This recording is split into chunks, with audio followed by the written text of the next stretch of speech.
Kamu siapa? Orang buangan tidak mengharapkan siapapun untuk menjadi yang utama, dan dalam sekejap ia bahkan tidak bisa membedakan antara musuh dan aku.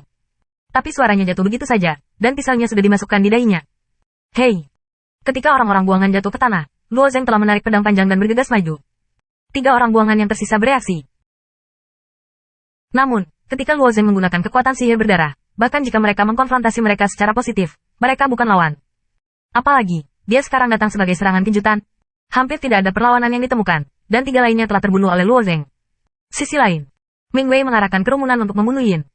Karena sarana untuk mengatasi menjadi semakin dan semakin terampil, orang-orang berdosa ini tidak lagi menjadi ancaman bagi mereka. Setelah waktu yang harum, Yin terakhir dibunuh oleh pisau tua Jin Lao. Mata Jin Lao, Ming Wei dan yang lainnya menatap platform tinggi yang jauh pada saat yang sama.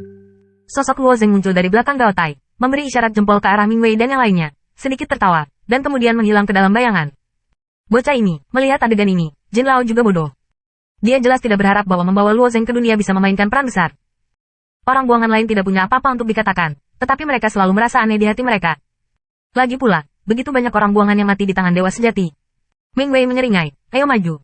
Setelah lebih dari 10 mil, semua orang menghadapi Yin lagi. Luo Zeng dalam bayang-bayang sekali lagi menggunakan guntur untuk membunuh para pengintai itu, dan semua orang bisa bergerak maju dengan lancar. Orang-orang buangan dari orang-orang besar di jalan ini, dan juga para dewa liar, semakin dikagumi. Mereka benar-benar tidak tahu apa yang digunakan Luo Hui pada akhirnya, dan dapat dengan mudah membunuh satu sama lain. Tanpa diduga, mereka juga diam-diam senang. Tetapi untungnya ada Luo Zeng di tim, kalau tidak mereka tidak tahu berapa banyak orang yang jatuh. Pejalan kaki ini selangkah demi selangkah, perlahan maju ke depan. Setelah 3 hari, mereka akhirnya keluar dari platform tinggi yang padat ini, dan di depan mereka ada dinding pasang surut. Akhirnya tiba, Xiao Xiao memimpin dan memandang ke kejauhan. Di awal pelampung, ada juga sentuhan cinta. Ini adalah pemukiman keluarga sipir, dan kota kelahiran Xiao Yan dan Fuju. Terutama di hari-hari awal, ia menghabiskan sebagian besar hidupnya tumbuh di sini. Setelah mengalami perselisihan, membantai dan hidup sia-sia, ia kembali ke tempat ini lagi, dan secara alami ia merasakan lebih banyak emosi. 67.356. Ada orang di dinding. Dewa liar memanggil. Semua orang memandangi suara itu dan melihat beberapa sosok muncul di dinding. Ini Yan Hai, jenis kecantikan Ming Wei melintas sebuah pembunuhan. Di dunia ini, orang-orang buangan seperti Jin Lao dan Yan Hai hanya bisa sujud di depannya. Tetapi kali ini dia berencana untuk meninggalkan dunia. Itu adalah kesulitan menemukan menantu perempuannya beberapa kali. Kali ini, dia terluka di panah, tetapi juga berkat orang ini. Jika dia tidak ingin meninggalkan dunia, dia takut untuk memimpin para wanita dari orang-orang Yi dan masuk ke keluarga Xuan Yuan. Yan Hai berdiri di dinding kota dan memandang orang-orang di kejauhan dengan ekspresi acuh tak acuh. Dia juga penuh keraguan di dalam hatinya. Orang buangan yang dikirim Yan Hai bahkan tidak kembali. Di Jin akan ketinggalan, bisakah Luolin juga ketinggalan? Bahkan jika Luolin merindukan, roll out. Kondisi untuk penciptaan keluarga sipir adalah memberi mereka keuntungan besar. Sarana apa yang dimiliki wanita Ming Wei untuk membunuh orang-orang ini secara diam-diam? Oleh karena itu, Yan Hai, yang awalnya penuh percaya diri, tidak memiliki dasar pikiran. Ming Wei memimpin orang-orang perlahan ke bawah tembok. Jarak antara kedua sisi adalah ratusan kaki, sehingga mereka saling memandang diam-diam. Yan Hai, kita bertemu lagi. Jin Lao Jiao tertawa. Yan Hai sama-sama melirik Jin Lao, dan mendengus, anjing tua mas. Tidak ada bagian dari Anda berbicara di sini. Setelah mendengar ini, Fuer, Ci dan orang-orang Suyu tiba-tiba berdiri dengan alis mereka dan wajah mereka penuh dengan kemarahan. Fuer Zeng ingin membuka bibirnya, dan Jin Lao menghentikannya. Dia mengguncang kelopak matanya dan tersenyum. Kamu sekarang seperti binatang yang mengantuk dengan 4 anggota badan. Kecuali 1 mulut, tidak ada yang tersisa. Yan Hai mengabaikan sarkasme Jin Lao, tetapi menatap Ming Wei dan berkata, mereka ingin membuat kesepakatan dengan Anda. Mereka secara alami merujuk pada keluarga sipir. Di mata mereka, kelompok orang ini dapat berhasil mencapai tempat ini, yang semuanya adalah kemampuan. Apakah itu keluarga sipir, atau Yan Hai sendiri? Tabu adalah wanita dari Ming Wei. Ming Wei membawa tangannya dan tersenyum ringan ke atas. Santu bertanya, perdagangan apa?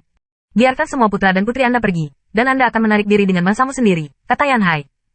Dalam hal ini, para eksportir, orang-orang buangan dari suku-suku besar, dan para dewa dari hutan belantara semuanya berubah. Meskipun setiap orang akhirnya datang ke jantung dunia, mereka masih belum benar-benar berhadapan dengan keluarga sipir. Kondisi Yan Hai masih sangat menggoda. Jadi semua orang diam-diam menatap Ming Wei. Kalau dia benar-benar berjanji, bagaimana seharusnya? Sudah terlambat. Jika aku mengatakan ini sebelum aku tidak dapat menemukan dunia, mungkin masih ada kesempatan. Jika aku berjanji sekarang, kapan Ming Wei-ku? Ming Wei tersenyum. Bagaimana dengan mereka? Sekarang saya ingin mengecualikan orang-orang Yi perempuan saya, menunjukkan bahwa mereka sudah bersalah. Jantungnya bersalah. Di mana Anda mulai? Yan Hai tersenyum dingin. Ming Wei segera berkata, dari kekuatan kaum muda dan awal dari melambang, Anda dapat memverifikasi bahwa kekuatan keluarga sipir tidak terlalu kuat. Demi kekuatan keluarga sipir, mereka sudah lama menebak, dan kemunculan Xiao Yan dan Fu Chu adalah verifikasi lebih lanjut. Yan Haishang tidak menjawab.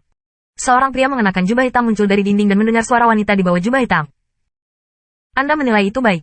Perbaikan keluarga sipir kami memang tidak sebagus kamu. Tapi jangan lupa, kamu bukan orang kuat di sisi lain dunia. Di bawah kehidupan orang-orang, kamu hanyalah tubuh fana. Dan keluarga sipir kita tunduk pada rahmat Tuhan dan dapat menembus batas kehidupan. Tanda seru. Jubah hitam yang berdiri di dinding bukan lagi bayangan keluarga sipir, tetapi orang-orang asli. Ketika saya mendengar jubah hitam ini, hati semua orang tiba-tiba melompat. Jika orangnya seperti itu, keluarga sipir dapat menerobos batasan, dan masalah mereka bisa menjadi besar. Bagaimanapun, sebelum kesetaraan, dan kesenjangan kekuatan setelah kesetaraan bukanlah hal yang umum. Bahkan jika keluarga sipir lebih lemah, apakah mereka selalu benar? Hanya dewa sungguhan, Anda bisa menghancurkan mereka semua. Jangan dengarkan dia omong kosong. Mereka tidak dapat sepenuhnya menembus batas-batas kehidupan. Suaranya datang dari kerumunan. Pada saat ini, Xiao Yan berdiri lagi.